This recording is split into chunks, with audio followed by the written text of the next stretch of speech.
आगे के अध्याय में वर्णन आता है कि एक बार दाऊ भैया ने पूछा भगवान से, भैया कन्हैया, क्या तुझे ब्रज की याद नहीं आती? अरे परसों आने का वचन दिया था, आज बरसों बीत गए। अब चल, गर्मियों की छुट्टियां आ रही है, वृंदावन चलते हैं मधु माधव मास चैत्र वैशाख में। भगवान बोले, बड़े भैया अभी तो आप ही जाओ, हमको कुछ काम है, हम बाद में आ जाएंगे। दाऊ जी बोले, भैया तू नहीं आने वाला। सो दाऊ भैया 2 महीने ब्रज यात्रा को चल दिए।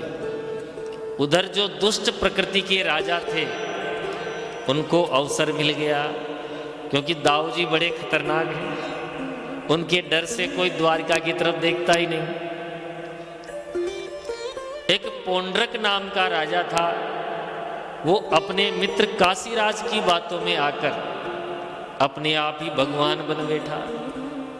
काशीराज बोला, भैया आजकल द्वारकाधीश बड़ा पूज रहा है, तो ऐसा कर तू भी भगवान बन जा और मैं बन जाता हूं तेरा पुजारी। मैं खूब तेरी पूजा करवाऊंगा, खूब चढ़ावा आएगा, माल जो भी आए वो सब 50-50। तो देखो, संख और मूर्ख दूसरों की बात से ही बचते हैं, ये दूसरे की फूंक से ही। तो काशीराज की बातों में आकर पौंड्रक ने अपने आप को भगवान बना लिया। कैसे बना लिया कि द्वारकाधीश का पूरा रूप रंग ले लिया, वैसे ही श्याम वर्ण कर लिया। 2 हाथ तो थे ही, 2 नकली हाथ और लगवा लिए, और एक मशीन का गरुड़ बना लिया जो खटका दबाते ही आकाश में उड़ने लगता। एक नकली चक्र फिट करा लिया चतुर्भुज रूप में, और महाराज काशीराज भी उसको ले जाकर बोलो हर जगह पूजा करवाने लगा, और लोगों में जय जयकार होने लगी। बोलो पौंड्रक महाराज की। देख लो, किसी की भी जय बुला दो, हर जगह जय बोलने वाले तैयार हैं। तो जय जयकार होने लगी, बढ़िया माल चढ़ावा आने लगा। अब महाराज काशीराज बोला, भैया चारों तरफ तेरी बढ़िया जय जयकार हो ही रही है, एक द्वारकाधीश तेरे को और भगवान मान लेना तो फिर मोहर लग जाएगी, स्टाम्प लग जाएगी। बोले वो कैसे मानेगा? कि देख, ऐसे तो नहीं मानता, पर वो है बहुत डरपोक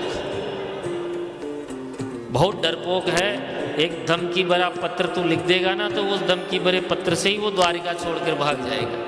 फिर द्वारिका तेरी और तू देवता, बढ़िया माल मिल जाएगा भैया। वो जो हल मुसल वाला खतरनाक है वो तो अभी चला गया, इसलिए अवसर बढ़िया है। तो काशीराज की बातों में आकर पौंड्रक ने एक धमकी भरा पत्र लिख दिया और दूत के हाथों द्वारिका भिजवा दिया। अब जैसे ही दरबार के अंदर पत्र लाए, महाराज उद्धव जी पत्र पढ़कर हंसने लगे। प्रभु बोले कि क्यों हंस रहे हो भैया? बोले महाराज आप तो नकली हो, असली भगवान का अवतरण हो चुका है। क्या लिखा है पत्र में कि वासुदेवोऽवतीर्णो हम एक एव न चापरः भूतानामनुकंपार्थम त्वं तुमित्याभिधाम त्यजः। वासुदेवो अवतीर्णो हम, मेरा अवतार वासुदेव के रूप में हो चुका है। एक एव न चापरः, और मैं अकेला हूं, मेरे अलावा कोई दूसरा वसुदेव नहीं है। भूतानाम अनुकंपार्थम, ये लोगों के कल्याण के लिए ही मेरा अवतार हुआ है। तुम मिथ्या, तुम झूठे हो। विधाम त्यज, ये जगह छोड़कर भाग जाओ, नहीं तो मैं तुम्हें नष्ट कर दूंगा। अब ये पत्र पढ़कर भगवान द्वारकाधीश भी खूब मुस्कुराए। बोले उद्धव, ऐसे भगवान के तो दर्शन करना चाहिए। दूत को कहा, भैया संदेशवाहक तुम जाओ और अपने भगवान को बोलना कि कल हम उनके दर्शन करने आएंगे। दूत लौट आया, पौंड्रक को संदेशा दिया कि कल द्वारकाधीश आपके दर्शन करने आएंगे। अब तो पौंड्रक कांपने लगा।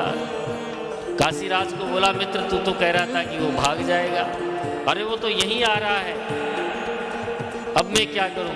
काशीराज बोला, भैया भगवान बनने में थोड़ा बहुत रिस्क तो उठाना पड़ेगा ना, तू घबराता क्यों है? मैं तेरे साथ हूं, जो भी होगा देख लेंगे, आने दे उसे। दूसरे दिन महाराज उद्धव जी को साथ लेकर भगवान पौंड्रक के यहाँ आए तो काशीराज ने इशारा कर दिया, मित्र टाइम आ गया। तभी पौंड्रक खटका दबाकर गरुड़ के ऊपर बैठकर उड़ने लगा और सुदर्शन चक्र को घुमाने लगा। जितने भी नाटक करने थे वो करने लगा। भगवान उसके स्वरूप को देखकर बहुत प्रसन्न हुए। बोले, उद्धव जी महाराज, इस पौंड्रक ने मेरा स्वरूप लेने के लिए मेरा कितना चिंतन किया होगा, रात और दिन मेरे बारे में कितना चिंतन किया होगा इसने, तो इसे तो परम गति मिलनी चाहिए। सोई महाराज भगवान ने अपना सुदर्शन चक्र चलाया और पौंड्रक का शिरोच्छेद कर दिया। उधर काशीराज भी लड़ने आया तो काशीराज का मस्तक भी काटकर काशी में भिजवा दिया। बोलो भक्तवत्सल भगवान की। काशीराज का पुत्र अपने पिता की मृत्यु की खबर सुनकर उसने एक कृत्या प्रकट की, कालाग्नि पिशाच प्रकट किया। वो कृत्या भयंकर अग्नि लिए हुए द्वारिका को जलाने के लिए आई तो भगवान ने उस कृत्या को भी नष्ट करके पूरी काशी नगरी को जला दिया, पूरी काशी नगरी को भस्म कर दिया। बोलो भक्तवत्सल भगवान की। अब महाराज ये तब की बात है जब भगवान इस धराधाम पर मौजूद थे, जब ही नकली भगवान बन रहे हैं। तो अभी कोई नकली भगवान बन जाए तो कोई आश्चर्य की बात नहीं है। जब भगवान मौजूद हैं तभी नकली भगवान आ रहे हैं। अब तो 150 जगह जगह जाओ अलग अलग भगवान बनते हुए नजर आते हैं।